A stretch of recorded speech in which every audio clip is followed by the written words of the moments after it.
आपके दर पर आने से पहले मैं बड़ा कमजोर होता हूं, मगर आपकी दहलीज को छूते ही मैं कुछ और होता हूं। जैसे ही झुकता हूं तेरे सामने, मेरा हर डर छोटा होता है।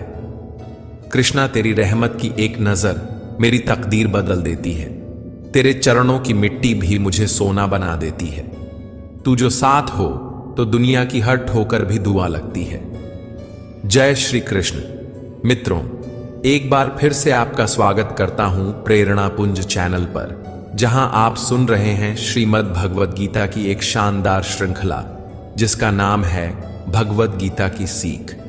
आज हम जानेंगे कि श्रीमद् भगवद गीता के 5वें अध्याय से क्या सीखा जा सकता है, और वह भी बहुत ही सरल भाषा और आसान से शब्दों में।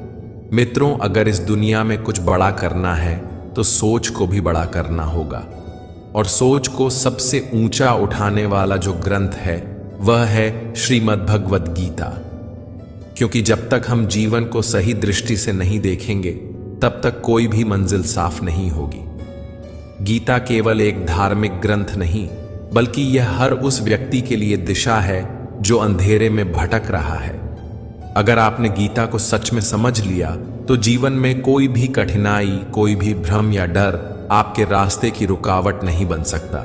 क्योंकि जब रथ के सारथी स्वयं कृष्ण हों तो फिर रास्ता चाहे जैसा भी हो, मंजिल तय है और विजय निश्चित। मित्रों, चौथे अध्याय में हमने जाना कि भगवान श्री कृष्ण ने अर्जुन को यह बताया कि भगवान इस धरती पर कब, क्यों और किस रूप में अवतरित होते हैं। उन्होंने यह भी समझाया कि परमात्मा की प्राप्ति कैसे की जा सकती है, सच्चा ज्ञान गुरु से किस विधि से लिया जाता है, और वह ज्ञान जीवन में क्यों अत्यंत आवश्यक है।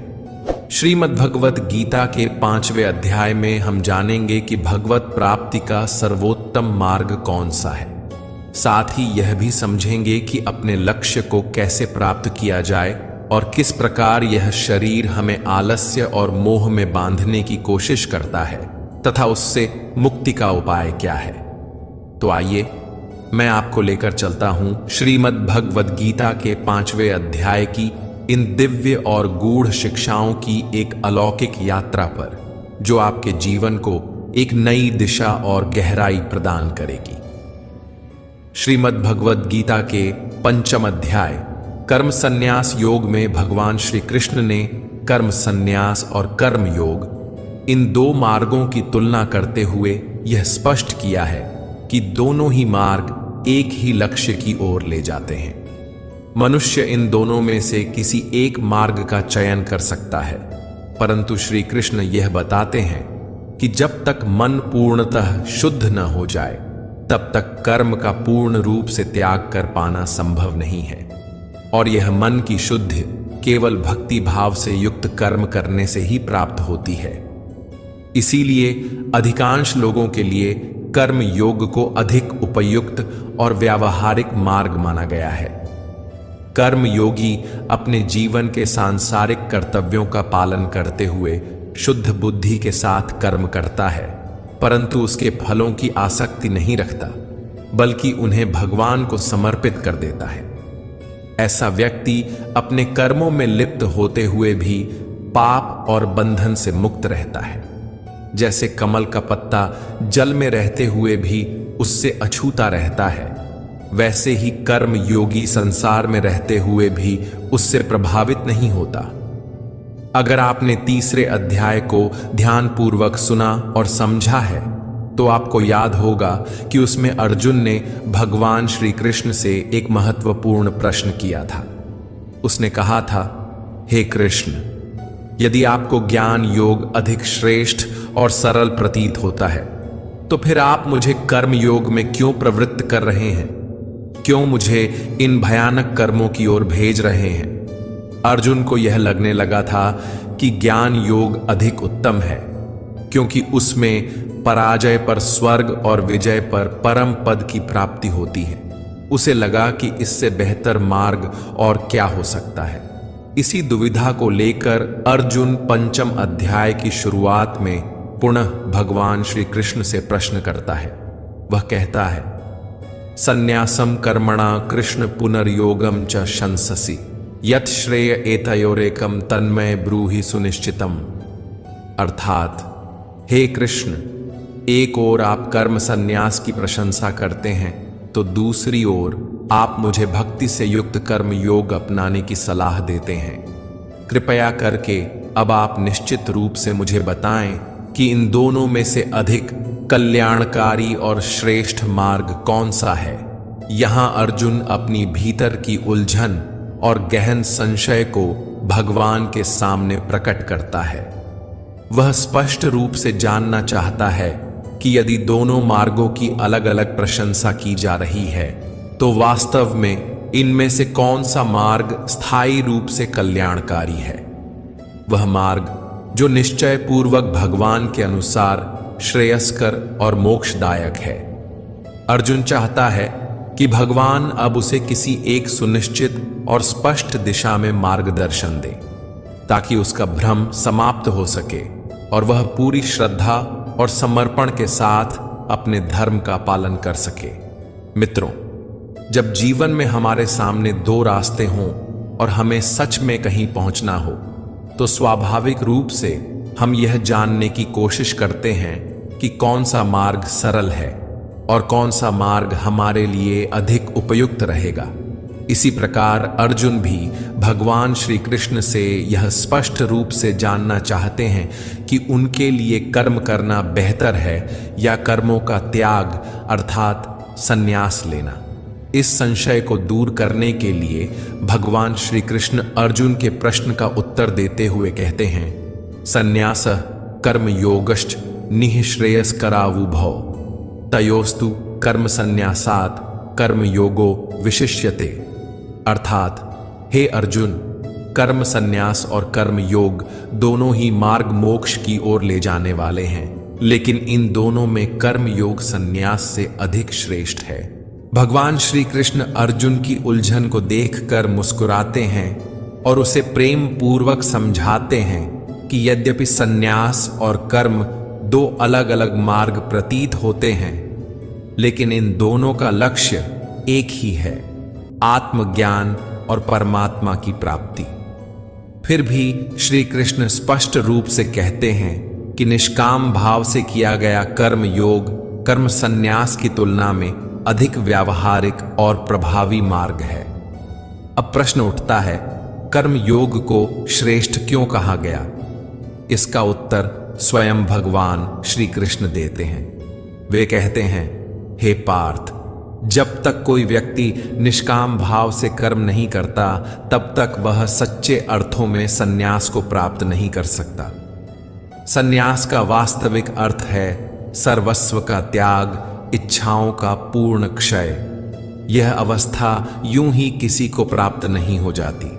इसके लिए योग, तप और मन की गहराई में उतरकर आत्मशुद्धि की आवश्यकता होती है। बिना त्याग की साधना किए कोई व्यक्ति केवल बाह्य संन्यास लेकर मुक्त नहीं हो सकता। यही कारण है कि भगवान बताते हैं, ज्ञान योग में भी कर्म की आवश्यकता बनी रहती है। केवल सोचने या विवेचना करने से मोक्ष नहीं मिलता, बल्कि जीवन में कर्तव्य निभाते हुए, निष्काम भाव से कर्म करते हुए हम परम लक्ष्य की ओर अग्रसर हो सकते हैं। भगवान श्री कृष्ण इस अध्याय में स्पष्ट रूप से बताते हैं कि कर्म योग और संन्यास के बीच जो अंतर दिखाई देता है वह केवल कर्ता के दृष्टिकोण का होता है। वास्तव में निष्काम कर्म योग सबसे सरल, सहज और प्रभावी मार्ग है। इस मार्ग में व्यक्ति अपने कर्तव्यों का पालन करता रहता है, ध्यान करता है, परंतु फल की चिंता नहीं करता। वह अपने सभी कर्म भगवान को समर्पित कर देता है। जब व्यक्ति इस मार्ग पर निरंतर आगे बढ़ता है, ध्यान और साधना करता है और अंततः जब वह योग की पराकाष्ठा को प्राप्त कर लेता है, तब उसे भगवत प्राप्ति होती है, यानी वह मोक्ष को प्राप्त कर लेता है। श्री कृष्ण आगे बताते हैं कि योग युक्त पुरुष के क्या लक्षण होते हैं। ऐसा व्यक्ति अपने मन को भटकने नहीं देता। वह जानता है कि जो भी कर्म हो रहे हैं वे वास्तव में परमात्मा के माध्यम से ही हो रहे हैं। वह अपने आप को कर्म का कर्ता नहीं मानता, बल्कि ईश्वर को ही समर्पित भाव से सब कुछ करता है। वह हर जीव में परमात्मा का अंश देखता है और संभव रखता है। ऐसा पुरुष मृत्यु के पश्चात सीधे परमात्मा में ही विलीन हो जाता है। भगवान कमल के उदाहरण से इसे समझाते हैं। जैसे कमल का फूल कीचड़ में होता है, उसका पत्ता पानी में तैरता है, फिर भी उस पर पानी की एक बूंद तक नहीं टिकती। उसी तरह योगी पुरुष संसार के बीच रहते हुए भी संसार में लिप्त नहीं होता। लहरें आती हैं, दिन रात बदलते हैं, लेकिन वह स्थित प्रज्ञ बना रहता है। कर्म करता है, परंतु उसमें बंधता नहीं, और इसी के माध्यम से वह परम धाम को प्राप्त करता है। महान पुरुष अपने कर्म स्वयं के आत्मविकास और दूसरों के कल्याण के लिए करते हैं। भगवान श्री कृष्ण कहते हैं कि परमात्मा कभी किसी को बुरे कर्मों के लिए प्रेरित नहीं करते। लोग स्वयं ही मोह, क्रोध और लालच में फंसकर पाप कर्म करते हैं और उन्हीं के फल भी प्राप्त करते हैं। भगवान केवल कर्मों का निष्पक्ष फल देते हैं, क्योंकि वह साक्षी स्वरूप है। इसलिए श्री कृष्ण अर्जुन से कहते हैं, हे अर्जुन, यह शरीर चाहे जितने सुखों से भर दिया जाए, इसकी इच्छाएं फिर भी पूरी नहीं होती। इसलिए बुद्धिमान व्यक्ति को इस नश्वर शरीर की इच्छाओं में अपना मन नहीं लगाना चाहिए। इस संसार का सच्चा योगी वही है जिसने अपने शरीर के नाश होने से पहले ही क्रोध का नाश कर दिया हो, जो सभी प्राणियों का कल्याण चाहता है, जिसका मन किसी भी कर्म में आसक्त नहीं होता, और जो अपने भटकते हुए चित्त को एकाग्र करके परमात्मा का स्मरण करता है, वही व्यक्ति वास्तव में सुखी होता है और परमेश्वर सहित संपूर्ण सृष्टि का प्रिय बन जाता है। हे अर्जुन, यह इंद्रियां, मन, बुद्धि, इच्छाएं, आशाएं, भय और क्रोध, ये सभी तुम्हारे वास्तविक शत्रु हैं। जब तक इनका त्याग नहीं किया जाएगा, तब तक आत्मिक शांति और भगवत प्राप्ति संभव नहीं। लेकिन जो व्यक्ति इनसे ऊपर उठकर मुक्त हो जाता है, वह परम शांति को प्राप्त करता है। भगवान श्री कृष्ण कहते हैं कि जो पुरुष यज्ञ और तप के फलों का भोगता है, वही मुझे प्राप्त करता है। मैं ही वह सत्ता हूं जो यज्ञ, तप, श्वास प्रश्वास, ध्यान, संयम सभी के अंतिम लक्ष्य में समाहित होता है। जिस शांति का अनुभव यज्ञ के पूर्ण होने पर होता है, वह भी मेरा ही स्वरूप है। अहम ही यज्ञस्य फलम। वह जो निष्काम भाव से सब कुछ करता है और उसे ईश्वर को समर्पित करता है, अंततः मुझे ही प्राप्त करता है। साथियों, हमारा शरीर स्वाभाविक रूप से आराम की ओर झुकता है, क्योंकि यह केवल एक जड़ तत्व है। यदि इसमें आत्मा ना हो तो यह निष्क्रिय और निर्जीव होता है। लेकिन भूलवश हम यह मान लेते हैं कि हम ही यह शरीर हैं, ये मेरी आंखें हैं, ये मेरे हाथ हैं, और अब मेरा शरीर सोना चाहता है, तो इसका अर्थ है कि शरीर अब आपकी बुद्धि पर हावी हो चुका है। इसलिए आपको इस भ्रम से बाहर आना होगा और यह समझना होगा कि आप आत्मा हैं, शरीर नहीं। और जब आप यह बोध प्राप्त कर लेंगे, तब आप इस शरीर को अपनी बुद्धि और संकल्प के अनुसार चला सकेंगे। शरीर आपका साधन है, साध्य नहीं। जब आत्मा जागृत होती है, तब जीवन का हर कर्म योग बन जाता है और वही मनुष्य भगवत प्राप्ति के मार्ग पर अग्रसर हो जाता है। मित्रों, श्रीमद् भगवद गीता में जो मार्ग बताए गए हैं, वे न केवल हमें परमात्मा से जोड़ते हैं, बल्कि जीवन के हर पहलू में सच्चा मार्गदर्शन भी प्रदान करते हैं।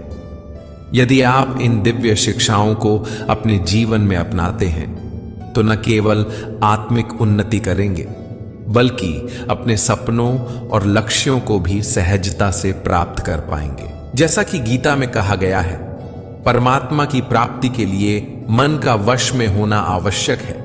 ठीक वैसे ही जीवन में सफलता पाने के लिए भी मन को नियंत्रण में रखना अत्यंत जरूरी है।